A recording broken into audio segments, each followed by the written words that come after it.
Caleb's parents gave that house to Luna, but let's give it to Scarlett. My mother said this cheerfully, loud enough for the entire hall to hear. In that instant, the joyful atmosphere of the wedding reception froze completely. It was supposed to be the happiest day of my life. It all started when Caleb's father stood to give his speech. Thank you all very much for coming to celebrate the wedding of our son, Caleb and Luna, today. The room fell silent, and every gaze turned toward Caleb's father. My wife and I are truly delighted to welcome such a wonderful woman into our family. She's hardworking, sincere, and above all, she loves our son with all her heart. Caleb's mother, sitting beside him, nodded with tears in her eyes. I couldn't help but feel my eyes grow warm.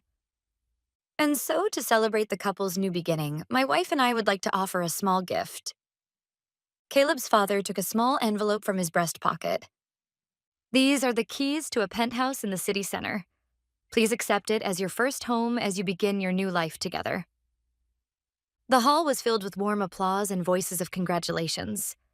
I felt truly happy, realizing that I was loved and cherished by my husband and his family.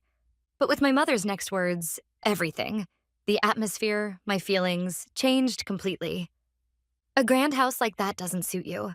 That home will be for my lovely Scarlett to live in. Caleb, sitting beside me, didn't change his expression, but I could feel his hand gripping mine tightly beneath the table. My mother continued speaking as if stating something perfectly natural. Of course, I do want to celebrate your new beginning, but you have to be realistic. Your sister needs a spacious house. You and Caleb will be fine living in his company apartment, won't you? As if to echo her, Scarlett, who suddenly became the star of the day, smiled theatrically in her sparkling dress. That's right, Luna. Don't look so scary. It's just a house. Just a house. Those words echoed in my mind again and again. The penthouse Caleb's parents had bought with their hard-earned savings as a gift for our new life together. It was supposed to be a precious place where the two of us could talk about our future while gazing at the city lights. The guests around us looked puzzled, unsure what was happening. Most of them probably thought it was just an odd family joke, but I knew better. This was no joke. It was a public ritual, repeated time and again, meant to take something away from me. And neither my mother nor Scarlett noticed Caleb's quiet anger burning beside me. They say that a wedding reveals a person's true nature. And that is absolutely right. My wedding made it clear who truly loved me and who only wanted to use me. And they still haven't realized it yet. They had no idea that I had carefully prepared a counterattack for this very day. That counterattack was something Caleb and I built together, side by side. After becoming a working adult and going independent as an interior designer, I was finally able to focus on my work without interference. Peaceful, and above all, free. It was during that time that I met my husband, Caleb. His family, too, are warm and kind people. Our relationship went smoothly, and we naturally began to think about marriage. The night I accepted his proposal, I told Caleb everything about my family. The study abroad story, the savings that were used without my permission, and how my mother and Isla believed that everything I owned was a family possession. After listening silently, Caleb held my hand tightly and said, "Luna, you're not alone anymore. From now on, I'll be your boundary. I'll never let anyone hurt you again." I can't even put into words how much those words supported me. While preparing for the wedding, Caleb's parents told us in advance that they wanted to give us a penthouse as our new home. It was such a touching gesture that it brought tears to my eyes. Yet at the same time, a dark shadow crossed my mind. I'm sure my mother and Scarlett will want that house again. When I told Caleb about that uneasy feeling, he nodded quietly but firmly. Because in the home I grew up in, the word fairness was nothing more than a decorative phrase used only on special occasions. In everyday life, such a concept simply didn't exist. What my mother, Violet, valued above all was keeping things smooth, maintaining order. And to preserve that order, I, as the eldest daughter, always had to be the obedient one. Meanwhile, my sister Scarlett was always treated as the fragile and delicate child. During my college years, when I had worked desperately part-time to save money for my certification, I discovered that the money I had set aside was completely gone. When I asked my mother, she replied without the slightest hint of guilt. "Ah, Scarlett said she didn't have enough money for a trip, so I used it. We're family after all, isn't that obvious?" At that moment, I understood clearly. In this house, no matter how hard I worked for something, It would all be considered family property and would ultimately become Scarlett's. So I made a decision. For the family who might say anything, this time I would prepare thoroughly. Caleb replied, "Yeah, I think you're right. That's precisely why this time we will make sure it doesn't happen. Let's prepare for it." Our preparations for the counterattack began quietly with that single sentence. Our plan rested on two pillars. The first was a legal wall of defense, and the other was a trap using cutting edge technology to make them prove their own wrongdoing. First, 2 weeks before the wedding, we went to the notary office. This was to formalize a legal declaration that Caleb had a lawyer acquaintance draft for us. The declaration stated the following: any gift received in the name of Luna shall not be transferred or sold to others for any reason without the holder's written consent. When the notary stamped the document with a solemn expression, I felt as if I were donning a sturdy suit of armor in my heart. Next, we arranged the security system to be installed in the penthouse. This was not an ordinary security camera. It was a special system created by combining the top technologies from the IT security company Caleb runs. It is called the Silent Guardian. This system had specific people registered, their faces and voice prints of my mother, Scarlett, and my father. If any registered person entered the penthouse without our permission, the system would not sound an alarm. Instead, it would continuously record the entire incident, from entry to exit in high quality, with multiple hidden cameras and microphones. That recorded footage would be uploaded immediately to a cloud server and stored with a timestamp as tamper-proof evidence of trespass. Moreover, the moment an intrusion was detected, only our smartphones would receive a quiet notification reading, "The target has triggered the trap." As Caleb ran the final check on the system, he looked at me seriously. "This isn't just revenge. It's self-defense, to take back everything that was stolen from you and to secure a future no one can ever violate again." On the morning of the wedding, as I stood before the mirror in my wedding dress, I quietly made up my mind. If my mother and Scarlett revealed their greed in front of everyone at the reception, I would first defend myself with our legal declaration. And if they still refused to give up and tried to steal the penthouse through unlawful means, then the trap, Silent Guardian, would quietly drag them into the courtroom of their own making. "It's not just a house. You can't just take my home without permission. I'll call the police." My voice rang out clearly through the now silent reception hall. The chatter that had filled the room moments before vanished as every eye turned toward me. My mother looked momentarily shocked, but quickly put her gentle, charitable mask back on. "Luna, why are you so angry? Everyone's watching. You're making a scene." Those words lit the final fuse in my heart. Making a scene? They were the ones trampling my efforts and trying to steal my happiness? There's nothing more disgraceful than that. With trembling hands, I opened my small clutch bag on the table.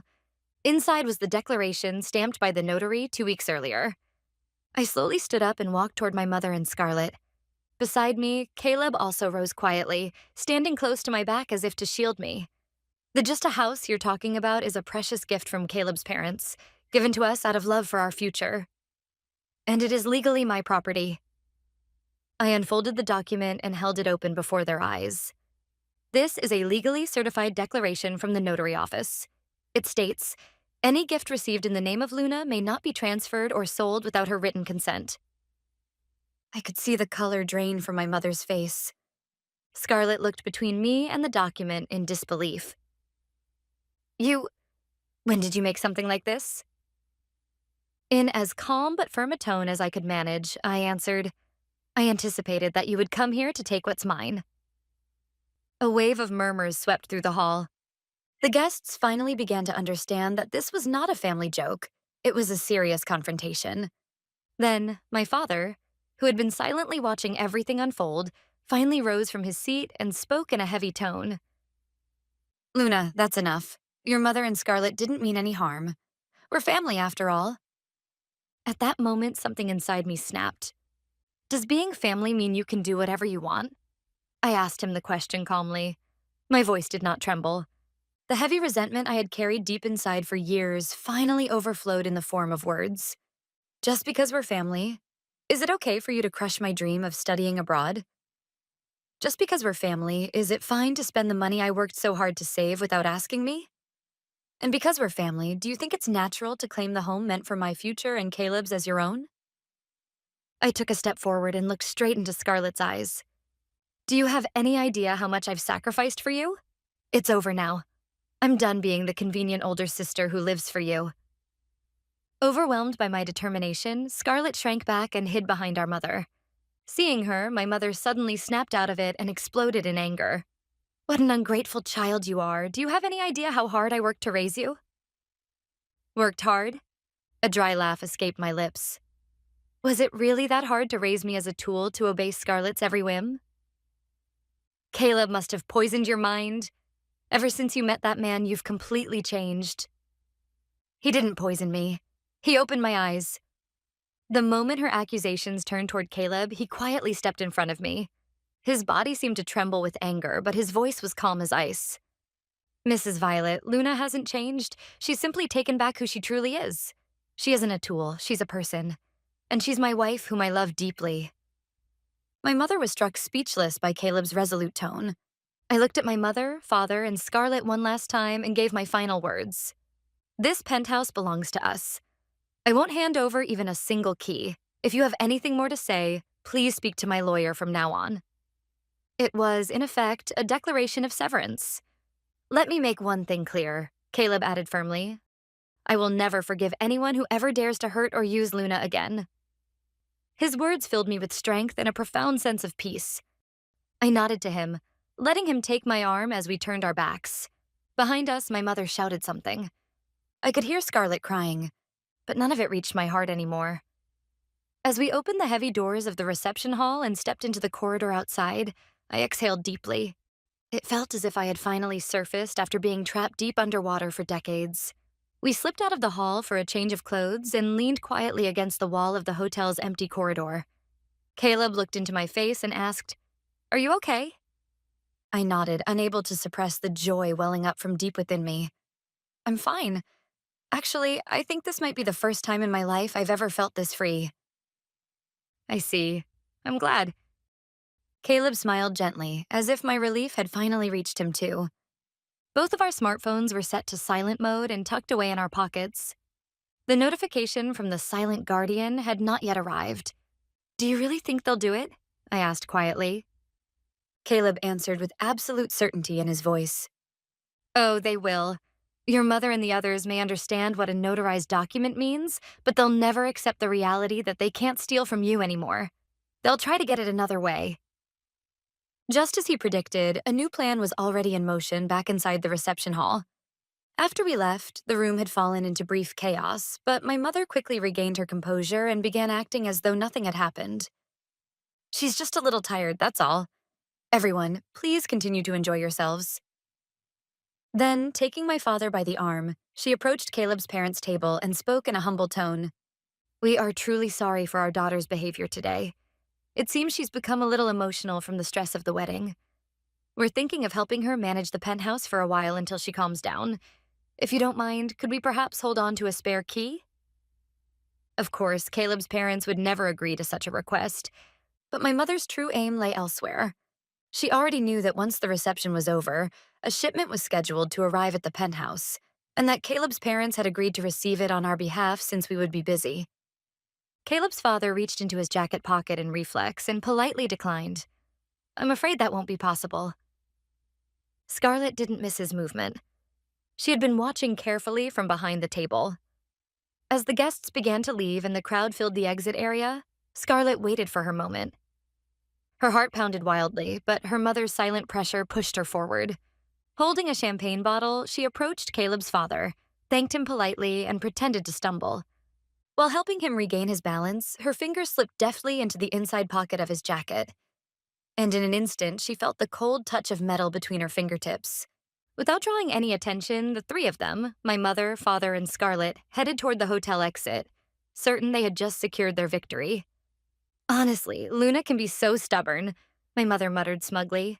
Once we talk to her later, she'll understand. That's right, Mom. That document was just meant to scare us. Once we get inside, it's ours. They still didn't know. The key in their hands wasn't for opening a door to a happy future. It was a key to the very trap they had set for themselves. After changing outfits, the reception ended smoothly, and the cleanup began. Meanwhile, we waited quietly in the hotel suite. Once I had slipped out of the elegant wedding dress and changed into something comfortable, reality slowly began to settle back in. Caleb stood by the window, gazing out at the glittering night skyline. When I handed him a cup of coffee and stood beside him, he said softly, "Thanks," and wrapped his arm gently around my shoulder. "It's here."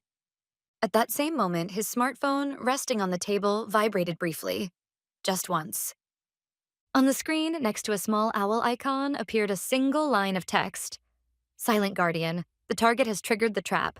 Recording initiated." The moment had finally come. Caleb opened his laptop and logged into the security system's control panel. Almost immediately, a live feed from the hidden cameras in the penthouse living room appeared on the screen. There they were, my mother, father, and Scarlett, walking boldly into the living room. "Wow, amazing! So this is going to be our house!" Scarlett shouted, running toward the large window in excitement. My mother folded her arms and surveyed the space with satisfaction. This is too good for Luna. This room will make a fine study for me. That one over there will be perfect for your yoga studio, Scarlett." "Keep your voices down," my father warned half-heartedly. "We'll leave for now and bring in our things another day." Even so, a faint smirk lingered on his face. As I listened to their conversation, I realized something strange. I no longer felt angry. Instead, an icy calm washed over me. Caleb noticed and asked gently, concern in his eyes, "Luna, if it's too hard for you, you don't have to watch this." I shook my head. "No, I'm fine. I need to see it through to the end." On the screen, the three of them continued to wander through the apartment, examining every corner as though it were already theirs. We simply sat there, watching everything unfold in silence. On screen, they looked absurdly carefree and frighteningly foolish. Caleb took my hand and said firmly, "We've got more than enough evidence." "What now, Luna?"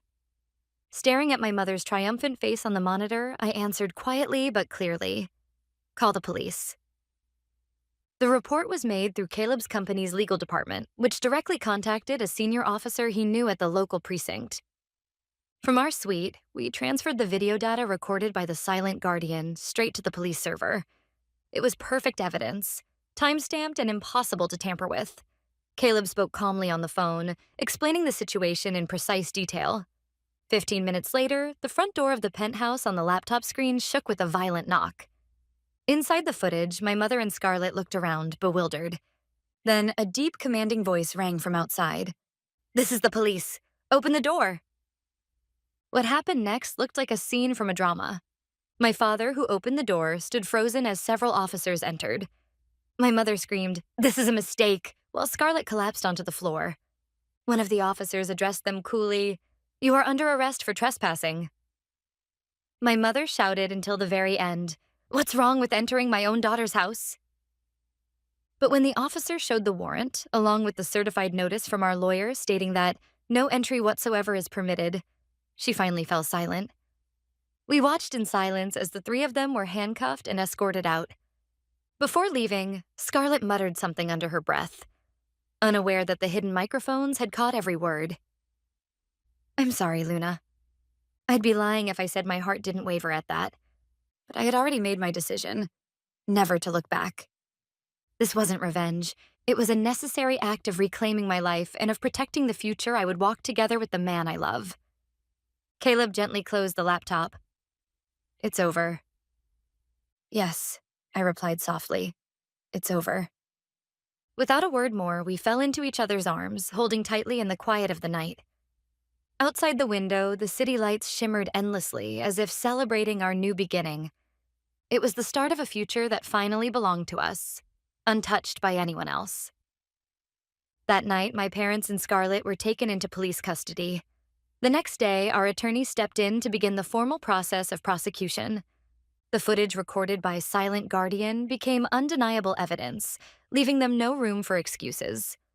Caleb's parents, though shaken by what had happened, told us firmly, "We completely support your decision," and stood by our side with strength and compassion. In the end, my father, mother, and Scarlett were found guilty of trespassing, receiving suspended sentences. They avoided prison, but the fact that they had become criminals shattered their pride completely. On the day of the verdict, we left for our long-delayed honeymoon. We needed both physical and emotional distance from the past to finally let go. At the seaside resort, I laughed from the depths of my heart for the first time in years. For my mother, who cared more about appearances than anything else, it was surely the harshest punishment of all.